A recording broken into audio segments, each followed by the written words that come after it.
So my question, 제 질문은요. so I guess for all of us, but I feel as a foreigner in Jongdo, 한국인으로서 or being a foreigner in Jongdo, access to resources is more limited than at least somebody who speaks Korean well. So really, my question is, as a foreigner who doesn't have easy access to checking in with a Dharma teacher, asking a Dharma teacher questions, or going to Korea and going to the retreats there, how can I make sure that in my practice that I'm going down the right path? 그것은 내가 올바른 길을 걷고 있는지 어떻게 점검을 할 수 있습니까?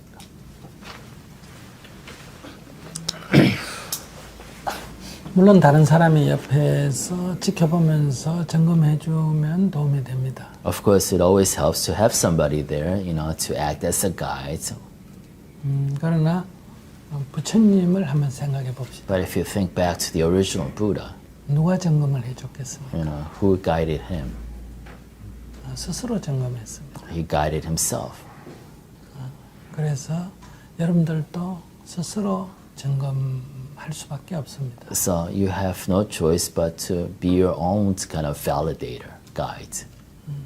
물론 이제 초심자일 때는 자기를 점검하는 게 좀 서툽니다. So in the beginning, we're not as savvy or skillful in kind of validating ourselves. 그럴 땐 조금 주위의 도움이 필요합니다. That's at this stage you need some help. 그럼 어떤 기준을 갖고 점검할까? Then what's the metrics by which you actually measure yourself? 자기 마음을 한번 이렇게 살펴봐야 합니다. So you have to be able to examine your own mind. 거기 이렇게 심리가 불안정한 경우가 있고 심리가 편안한 경우가 있습니다. So that sometimes our mind is at ease or sometimes our mind is anxious. 우리가 만약에 소라든지 노루라든지 한번 생각해 봅시다. If we, make an example, let's think about a cow or a deer. 그들은 일상적으로는 편안한 상태에 있습니다. Usually they're calm. 그들은 어떤 적이 공격하거나 위험에 처했을 때만 이렇게 긴장이 됩니다. They tense up only when they're at risk or something attacks them. 근데 우리는 어떻습니까? How about us? 명상을 하고 가만히 앉아 있어 보면 가만히 있는데 편안한 이 조건이 편안한데도 심리가 불안정합니다. We notice that even in midst of the circumstances being peaceful or stress-free, we nevertheless engage in anxiety and we feel stress. 그러면 이것은 편안한 상태가 정상이고 불안정하다면 이것은 약간 일종의 마음의 병이 들었다 이렇게 평가할 수 있습니다. So it's possible to say that the baseline, your norm, should be a mind at peace. And if you feel any deviation from it, if you're anxious, you know there's something wrong. 그래서 첫 번째 목표는 So the first objective, 내가 명상을 하고 가만히 있는 때는 마음이 편안해지는 것을 목표로 해야 됩니다. so your first kind of metric should be to stay at peace, to maintain peace as you are meditating. 근데 대부분 그렇지가 않습니다. But most of us can't achieve that. 그래서 이것은 치유 과정입니다. So basically, it's a healing process for us. 그러니까 자연의 상태로 돌아가는 것. To go back to kind of the natural state of being. 이 1단계가 지나면 So if you overcome this first step, 이제는 우리가 동물보다는 더 나아야 될 거 아닙니까? since we should strive to be better than animals. 동물은 외부의 어떤 공격을 받으면 불안해집니다. 긴장이 돼요. Because animals, they get anxious when they're attacked by external enemies. 우리는 그런 외부 환경이 나빠도 이게 편안함을 유지하는 이제 더 나아가는 길을 걸어야 합니다. So we have to now start developing the capacity to maintain that peace even when the external factors are not favorable. 그러니까 걸으면서 움직이면서 일하면서도 이게 평정을 유지해야 됩니다. That means we have to be able to maintain that equilibrium even when we are working, exchanging with others or doing other tasks. 그래서 마음은 그런 첫 번째는 가만히 앉아서 편안해지는가, 불안정하다면 내가 지금 마음이 병들었구나. 그래서 치유하는 과정이 필요하다.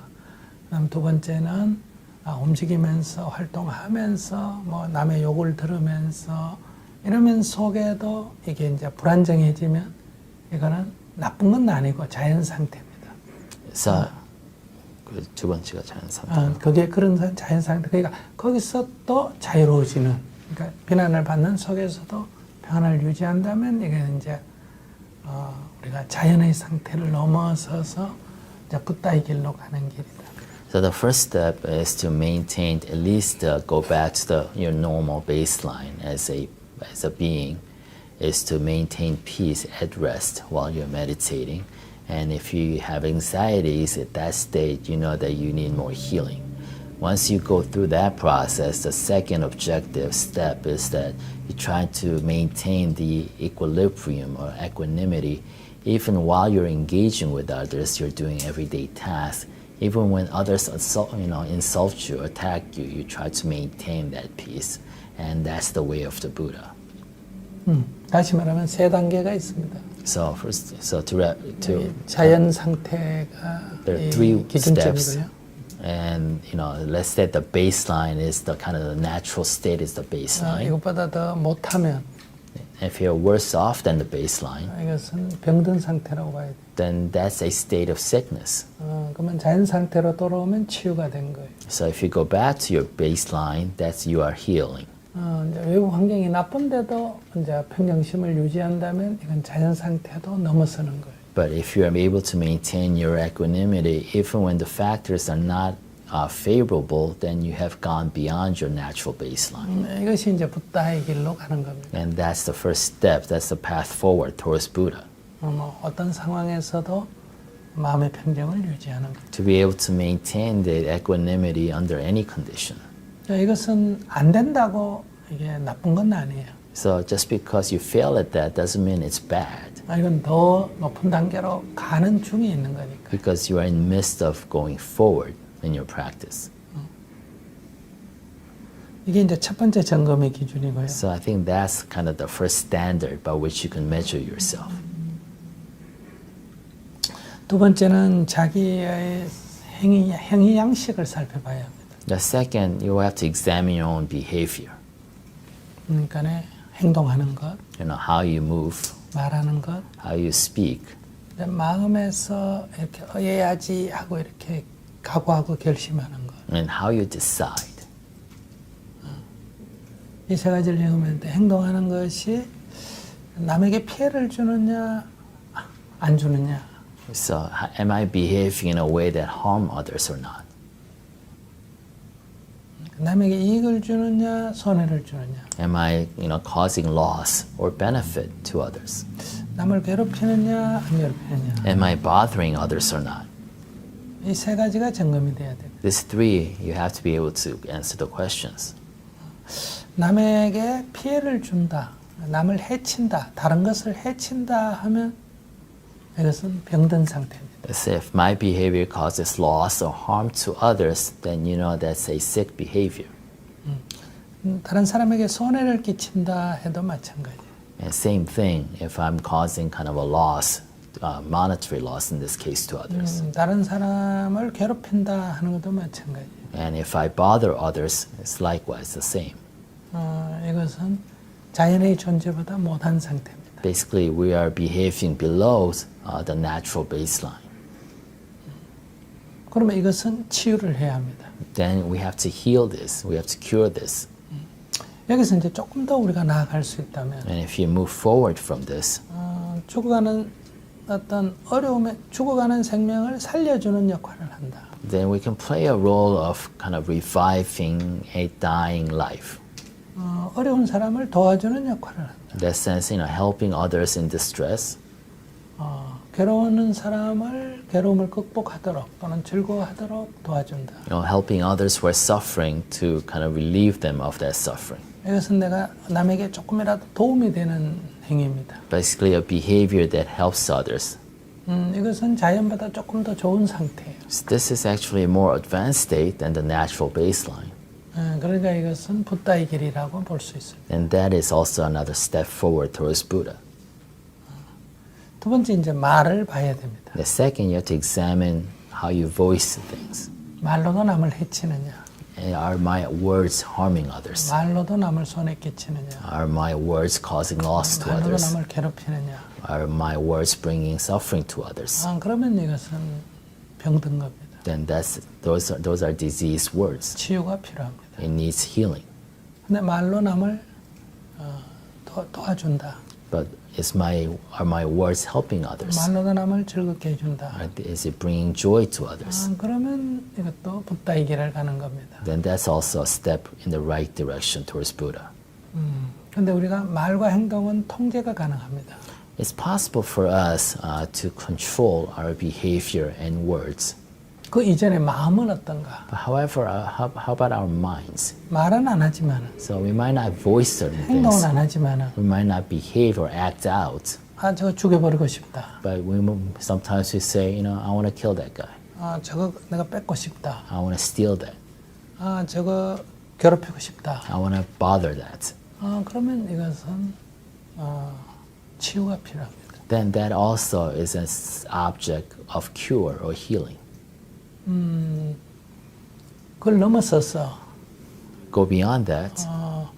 마음에서 저 사람이 잘 됐으면 좋겠다. And if you wish positive things towards others, 저 어려움에서 내가 도와주고 싶다. I really wish I could help him from that difficult situation. 이렇게 다른 사람에게 도움이 되는 마음이 일어난다. And if your mind, kind of wants to help others, 그러면 이것은 붓다의 길로 가는 겁니다. then that's a step towards Buddha. 그래서 이게 나의 구체적인 이 마음작용, 말, 행동 세 가지를 점검해서 이렇게 남을 해치는 것은 멈추고, 즉 치유를 하고 나아가서는 이렇게 붓다의 길로 가도록 이렇게 세 가지를 교정해 나가야 됩니다. So if you look at how your mind acts, how your behavior acts, and how your words come out, and try to kind of measure where that is according to the criteria he has laid out. And if it's below the baseline, you have to heal that and try to move beyond and take that step towards more positive kind of ways towards Buddha. 이걸 점검하면서 내가 지금 치유가 필요한 상태다. So it's kind of examining, measuring yourself against this. You can determine, diagnose whether I am in need of healing 치유를 해서 이제 자연 상태로 돌아왔다. and go back to the baseline. 내가 이제는 거기서 붓다의 길로 가는데 한 발을 뛰었다. Then once at the baseline, you can say, I'm ready to take that step forward towards Buddha. 이렇게 점검이 됩니다. That's how you can measure yourself. 물론 어떤 거는 붓다의 길을 갈 때도 있고 어떤 때는 Of course, sometimes you think you're well on your way. 어떤 때는 치유가 필요하고 And sometimes you become sick again. 이게 뒤섞여 있습니다. Everything is kind of mixed and mingled. 그럴 때 중요한 것은 가장 나빠진 상태가 어떤 거냐 하는 점검이 필요합니다. At that point, what's most important is like where do you lag behind the most? 내가 아무리 나쁜 환경에 처했다 하더라도 No matter what situation, what bad situation you find yourself under, 어떤 것을 때리거나 죽여서 해결하려는 것은 멈춰야 합니다. so that you have to stop yourself from trying to, resolve it using violence or killing. 두 번째, 아무리 내가 어려워도 남의 물건을 뺏거나 훔쳐서 이 문제를 해결하려는 것은 멈춰야 합니다. And second, no matter what difficult situation you find yourself in, you can't steal from others. 내가 아무리 하고 싶더라도 남을 괴롭히는 상대가 괴로워하는 것을 내 즐겁다고 해서는 안 된다는. And no matter how much you want to kind of feed your enjoyment, you can't engage in behavior that causes harm to others. 이것이 가장 대표적인 걸로 성추행이나 성폭행 같은 겁니다. For example, kind of a sexual abuse. That's an example of that behavior. 말로도 그렇게 해서는 안 되는데 And even words, you should refrain from doing so. 욕설을 하게 되면 다른 사람이 괴롭잖아요. Because 욕설은 안 된다. if you curse others, it causes harm to others. 그 다음에 속이는 것은 안 된다. or if you defraud others or lie to others.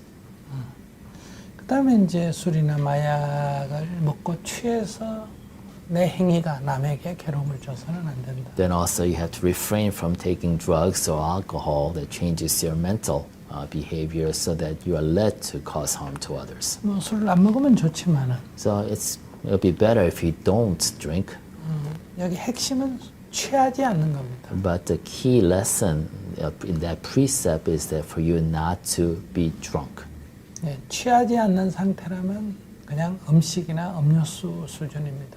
So if you're not drunk, even alcohol can just be a beverage. 그러나 이제 이게 그 평가가 자꾸 이렇게 다르기 때문에 먹지 마라 하는 겁니다. But since everybody has different tolerance for alcohol, the precept has been interpreted to mean that you should not drink.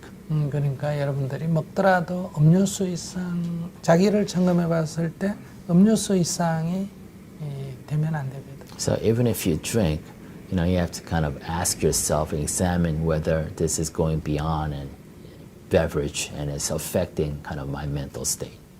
적어도 여러분이 술을 먹고 운전을 해서는 안 되고 For example, you can't drink and drive.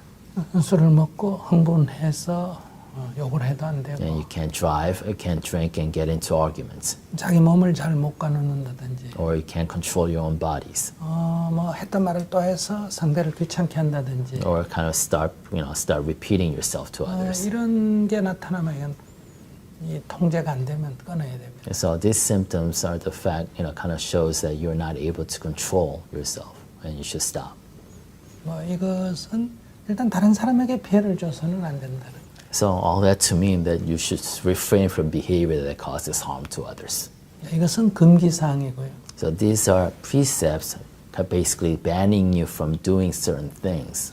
다른 사람에게 도움을 주는 것은 권장 사항입니다. But the things, the behavior that helps others those are recommended behaviors. 이것은 안 됐다고 나쁜 건 아니에요. 안 한다고 좋은 일은 안 한다고 나쁜 건 아니에요. That means it's not necessarily a bad thing if you don't engage in them. 하면 좋다는 거죠. It's a recommendation. So if you do them, we're just saying it's good.